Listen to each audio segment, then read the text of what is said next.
कभी सोचा है किसी सॉफ्टवेयर के लिए पैसे दें या फिर फ्री वाला डाउनलोड कर लें?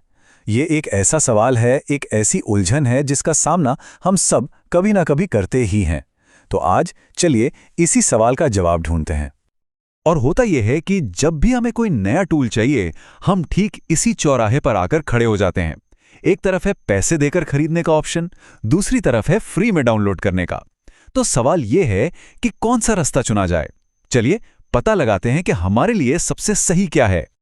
तो चलिए सबसे पहले ये समझते हैं कि जब हम पेड और फ्रीवेयर सॉफ्टवेयर की बात करते हैं तो असल में इनका मतलब क्या है। सोचिए, चाहे अपनी छुट्टियों की फोटो एडिट करनी हो या कोई ज़रूरी रिपोर्ट लिखनी हो या फिर अपना अगला वायरल वीडियो बनाना हो, ये सवाल हमेशा हमारे सामने आ ही जाता है। देखिए, ये सिर्फ कोड की बात नहीं है, ये हमारी डिजिटल जिंदगी का एक बहुत ही ज़रूरी हिस्सा बन चुका है। तो सबसे पहले बात करते हैं फ्रीवेयर की। नाम से ही साफ है, ये वो सॉफ्टवेयर हैं जो एकदम मुफ्त हैं। बस डाउनलोड करो और इस्तेमाल करना शुरू कर दो। सुनने में तो इससे बढ़िया कुछ हो ही नहीं सकता, है ना? और दूसरी तरफ है पेड सॉफ्टवेयर। यहां मामला बिल्कुल सीधा है। या तो आप एक बार में पैसे देते हैं या फिर मंथली या ईयरली सब्सक्रिप्शन लेते हैं और बदले में आपको वो सॉफ्टवेयर इस्तेमाल करने का लाइसेंस मिल जाता है। और यहीं असली फर्क समझ में आता है। देखिए, फ्रीवेयर मुफ्त तो है, लेकिन इसकी कीमत अक्सर हम परेशान करने वाले विज्ञापनों या कभी-कभी अपने पर्सनल डेटा से चुकाते हैं। वहीं दूसरी तरफ पेड सॉफ्टवेयर पैसे तो लेता है, लेकिन बदले में दमदार फीचर्स और ये भरोसा देता है कि अगर कोई दिक्कत हुई तो मदद मिलेगी। फ्री या मुफ्त, इस शब्द में एक अलग ही जादू है ना? लेकिन सवाल यह है कि क्या ये जादू वाकई बिना किसी कीमत के आता है? चलिए इस फ्री की दुनिया की गहराई में उतरते हैं और इसकी असलियत जानते हैं। तो फ्रीवेयर आप कह सकते हैं एक दो धारी तलवार जैसा है। एक तरफ तो ये बहुत अच्छा है क्योंकि ये फ्री है, आसानी से मिल जाता है और छोटे मोटे कामों के लिए बिल्कुल परफेक्ट है। लेकिन इसका दूसरा पहलू भी है। आपको शायद कम फीचर्स मिलेंगे, बार बार एड्स देखने पड़ेंगे और ये भी एक चिंता रहती है कि अगर कुछ गड़बड़ हो गई तो कोई ऑफिशियल सपोर्ट नहीं मिलेगा। और ये बात काफी कुछ साफ कर देती है। सोचिए, कोई हॉबी के लिए फोटोग्राफी करता है या कोई ब्लॉगर है जिसे बस बेसिक टूल्स चाहिए, उसके लिए फ्रीवेयर एकदम सही चॉइस है। मतलब बिना एक भी पैसा खर्च किए काम हो जाता है। अच्छा, तो ये तो हुई फ्रीवेयर की बात। अब सिक्के का दूसरा पहलू देखते हैं। चलिए पेड सॉफ्टवेयर को सिर्फ एक खर्चे की तरह नहीं, बल्कि अपने काम में एक इन्वेस्टमेंट की तरह देखने की कोशिश करते हैं। जब हम पैसे देते हैं तो हम सिर्फ सॉफ्टवेयर नहीं खरीदते, हम एक तरह से मन की शांति खरीदते हैं। हमें मिलते हैं एडवांस्ड टूल्स, एक एक्सपर्ट टीम जो मदद के लिए हमेशा तैयार रहती है, और ये भरोसा कि हमारा काम और हमारा डेटा दोनों सुरक्षित हैं।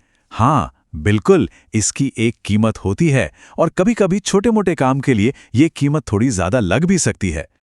लेकिन एक प्रोफेशनल के लिए ये पूरा हिसाब किताब ही बदल जाता है। जब आपका बिजनेस, आपकी कमाई दांव पर लगी हो, तो क्या ऐसे टूल्स पर भरोसा किया जा सकता है जो भरोसेमंद न हो? बिल्कुल नहीं। उनके लिए एक अच्छा पेड सॉफ्टवेयर सिर्फ खर्चा नहीं होता, वो उनके काम की नींव का एक जरूरी हिस्सा होता है।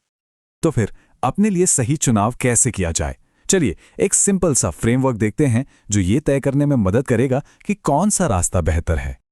और यही सबसे जरूरी बात है समझने वाली। कोई भी सॉफ्टवेयर सबसे अच्छा नहीं होता। सबसे अच्छा सॉफ्टवेयर वो है जो हमारे काम आए, जो हमारी ज़रूरतों को पूरा करे। ये सब कुछ अपनी पर्सनल ज़रूरतों और प्रायोरिटीज़ पर डिपेंड करता है। तो ये फैसला कैसे लें? खुद से ये 4 सवाल पूछने चाहिए। पहला, असल में इस सॉफ्टवेयर से करना क्या है? दूसरा, ये काम कितना ज़रूरी है? मतलब ये सिर्फ एक हॉबी है या इससे कमाई होती है? तीसरा, बजट कितना है? और चौथा और बहुत ज़रूरी, अगर कहीं अटक गए तो क्या तुरंत मदद की ज़रूरत पड़ेगी? इन सवालों के जवाब ही सही रास्ता दिखाएंगे। तो कुल मिलाकर आज की इस चर्चा से हमने क्या सीखा? चलिए जो सबसे ज़रूरी बातें हैं उन्हें फटाफट दोहरा लेते हैं। ये 4 बातें याद रखने लायक हैं। पहली, फ्री एक बिजनेस मॉडल है, कोई चैरिटी नहीं। दूसरी, पेड सॉफ्टवेयर एक तरह का इन्वेस्टमेंट है, पावरफुल टूल्स और सपोर्ट के लिए। तीसरी, कोई भी एक टूल सबके लिए बेस्ट नहीं हो सकता, ये पूरी तरह से काम और काम करने वाले पर निर्भर करता है। और चौथी बात, आखिर में ये पूरा खेल अपनी ज़रूरतों को सही सॉफ्टवेयर से मैच करने का है। और जाते जाते एक सवाल छोड़ जाता हूं। आजकल फ्रीमियम मॉडल का चलन बहुत बढ़ गया है ना? जहां आपको बेसिक फीचर्स फ्री मिलते हैं लेकिन एडवांस फीचर्स के लिए पैसे देने पड़ते हैं। तो क्या ये दोनों दुनियाओं का बेस्ट कॉम्बिनेशन है या ये सिर्फ पेड और फ्री के बीच की जो लाइन है उसे और धुंधला कर रहा है? इस पर सोचिएगा जरूर।